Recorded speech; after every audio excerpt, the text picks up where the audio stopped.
Hi friends, welcome back. നമ്മളിന്ന് വന്നിരിക്കുന്ന ഒരു RPM മീറ്റർ ഫിറ്റിംഗ് വീഡിയോ ആയിട്ടാണ്. ഇത് 2005 മോഡൽ വാഗണർ LXI ആണ്. ഈ വണ്ടിയിൽ RPM മീറ്റർ വരുന്നില്ല. അപ്പോൾ എങ്ങനെ നമുക്ക് ഈ വണ്ടിയിൽ RPM മീറ്റർ ഫിറ്റ് ചെയ്യാമെന്ന് നോക്കാം. ഓക്കെ, അപ്പോൾ ഞാൻ ഇന്ന് ഫിറ്റ് ചെയ്യാൻ വേണ്ടി ഉദ്ദേശിച്ചിരിക്കുന്ന മാരുതിയുടെ റിഡ്സിൻ്റെ RPM മീറ്ററാണ്. റിഡ്സ് പെട്രോൾ വേരിയൻറ്റിൻ്റെ RPM മീറ്ററാണ്. ഈ RPM മീറ്ററിൽ 4 വയറാണ് വരുന്നത്. ഒരു റെഡ് വയർ, ഒരു ബ്ലാക്ക് വയർ, ഒരു യെല്ലോ വിത്ത് ബ്ലൂ സ്ട്രൈപ്പ്, ഒരു യെല്ലോ വിത്ത് വൈറ്റ് സ്ട്രൈപ്പും. ഈ യെല്ലോ വിത്ത് ബ്ലൂ സ്ട്രൈപ്പ് എന്ന് പറയുന്നത് മീറ്ററിൻ്റെ ബാക്ക് ലൈറ്റിൻ്റെ വയറാണ്, അത് നെഗറ്റീവാണ്.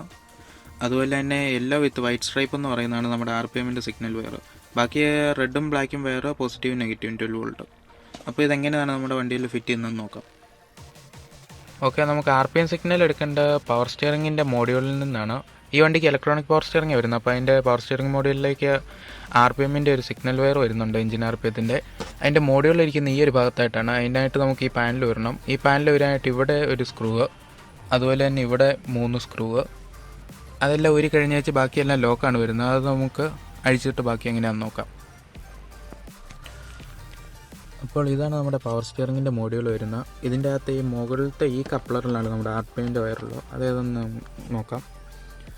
ഇവിടെ ഒരു ലോക്ക് ഉണ്ട്. ഇതിലിങ്ങനെ പുഷ് ചെയ്ത് വെച്ച് വലിച്ചു കഴിഞ്ഞാൽ ഈ കണക്ടർ ഊരിപ്പോരും. ഇതിൻ്റെ അകത്ത് ഈ വരുന്നതിലെ ഈ ബ്രൗൺ വയറിലാണ് ECM എന്നുള്ള RPM സിഗ്നൽ വരുന്നത്. പവർ സ്റ്റിയറിങ്ങിൻ്റെ മോഡ്യൂളിലേക്ക് RPM സിഗ്നൽ വരുന്നതുകൊണ്ടാണ് വണ്ടി സ്റ്റാർട്ട് ചെയ്യുമ്പോൾ മാത്രം പവർ സ്റ്റിയറിങ് ഓൺ ആകുന്നത്. അപ്പോൾ ഈ ഒരു ബ്രൗൺ വയറിൽ നിന്നാണ് നമുക്ക് കണക്ഷൻ എടുക്കുന്നത്. അത് ഞാൻ കണക്ട് ചെയ്ത് വെച്ച് ബാക്കി നമുക്ക് നോക്കാം. അപ്പോൾ ഈ ഒരു രീതിക്കാണ് ഞാൻ കണക്ഷൻ എടുത്തിരിക്കുന്നത്. മാരുതിയുടെ ഇലക്ട്രോണിക് പവർ സ്റ്റിയറിംഗ് ഉള്ള എല്ലാ വണ്ടിയിലും പവർ സ്റ്റിയറിങ്ങിൻ്റെ മോഡ്യൂളിലേക്ക് RPM സിഗ്നൽ വയർ വരുന്നുണ്ട്. അത് വണ്ടിയുടെ അനുസരിച്ച് വയറിൻ്റെ കളർ മാറാറുണ്ട്. വാഗണറിലും ഓൾട്ടോയിലും ഒക്കെ ബ്രൗൺ വയറാണ് വരുന്നത്. ബാക്കിയുള്ള വണ്ടിയിൽ എങ്ങനെയാണെന്ന് ഇൻ്റർനെറ്റിൽ നോക്കിയാൽ അറിയാൻ സാധിക്കും. അപ്പോൾ ഇതെങ്ങനെയാണ് നമ്മുടെ ബാക്കി കണക്ഷൻ നോക്കാം. 12 വോൾട്ട് പോസിറ്റീവിനായിട്ട് ഞാൻ എടുക്കുന്ന ഈ ഒരു പോയിന്റിൽ നിന്നാണ്. ഇത് നമ്മുടെ കീയിലെ ആക്സറീസ് പോയിന്റിൽ നിന്ന് ഡയറക്റ്റ് കണക്ഷൻ വരുന്നതാണ് ഇവിടെ. അത് നമുക്ക് എടുക്കാനായിട്ട് ഇതിൻ്റെ പുറകിൽ ഇങ്ങനെ 2 കണക്ഷൻ കാണും, പോസിറ്റീവും നെഗറ്റീവും. ഇതെന്ന് നമുക്ക് ലൂപ്പ് ചെയ്തെടുക്കാം. ഓക്കെ, അപ്പം ഞാൻ നമ്മുടെ കണക്ഷൻസ് എല്ലാം മുകളിൽ ഡാഷ്ബോർഡിലേക്ക് എത്തിച്ചിട്ടുണ്ട്. ഇതിൻ്റെ അകത്ത് ഗ്രീനും ബ്ലാക്കും വയർ വരുന്നത് 12 വോൾട്ട് പോസിറ്റീവ് നെഗറ്റീവാണ്.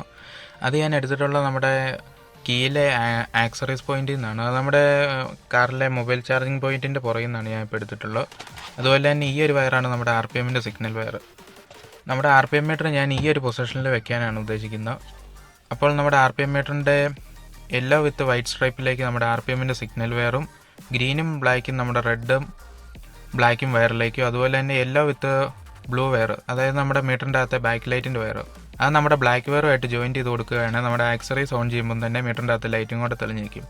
അതല്ലാതെ നമുക്ക് പാർക്ക് ലൈറ്റിൽ നിന്ന് കൊടുക്കണം എന്നുണ്ടെങ്കിൽ നമുക്ക് ആ കണക്ഷനിൽ നിന്ന് കൊടുക്കുകയും ചെയ്യാം. ഞാനിപ്പം കണക്ട് ചെയ്യുന്ന ആക്സറീസ് പോയിന്റിൽ നിന്നാണ്. അപ്പോൾ നമുക്ക് ബാക്കി കണക്ഷൻസ് കഴിഞ്ഞ് വെച്ച് ഇതിൻ്റെ വർക്കിംഗ് ഒന്ന് നോക്കാം. ഓക്കെ, ഇപ്പം നമ്മുടെ കണക്ഷൻസ് എല്ലാം കംപ്ലീറ്റ് ആണ്. ഞാനിപ്പോൾ നമ്മുടെ RPM മീറ്റർ നമ്മുടെ ഡാഷ്ബോർഡിലേക്ക് 3Mൻ്റെ ഡബിൾ സൈഡ് ടേപ്പ് വെച്ചാണ് ഫിറ്റ് ചെയ്തിരിക്കുന്നത്.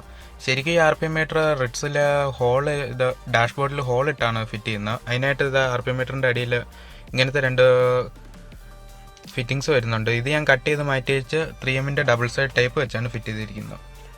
ഇനി നമുക്ക് നമ്മുടെ വണ്ടിയുടെ കീ ഒന്ന് ഓൺ ചെയ്ത് നോക്കാം. കീ ഓൺ ആക്കുമ്പം തന്നെ നമ്മുടെ RPM മീറ്റർ ഓൺ ആയിട്ടുണ്ട്. അതുപോലെ തന്നെ അതിൻ്റെ ബാക്ക് ലൈറ്റ് ഓൺ ആയിട്ടുണ്ട്. നമ്മുടെ RPM മീറ്ററിലെ yellow wire with blue stripe park ലൈറ്റിൻ്റെ കണക്ഷനിലേക്ക് കൊടുക്കുകയാണ്. ഈ ലൈറ്റ് നമ്മുടെ വണ്ടിയിലെ പാർക്ക് ലൈറ്റ് ഇടുന്ന സമയത്ത് മാത്രമേ ഓൺ ആവുകയുള്ളൂ. ഇനി നമുക്ക് നമ്മുടെ വണ്ടി ഒന്ന് സ്റ്റാർട്ട് ചെയ്ത് നോക്കാം.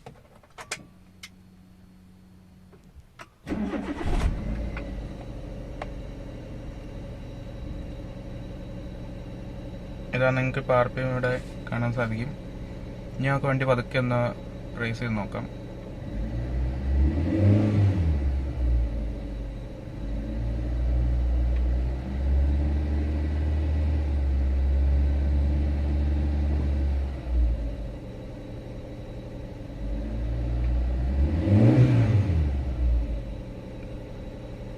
RPM ഇവിടെ വളരെ കറക്റ്റായിട്ട് തന്നെ കാണിക്കുന്നുണ്ട്.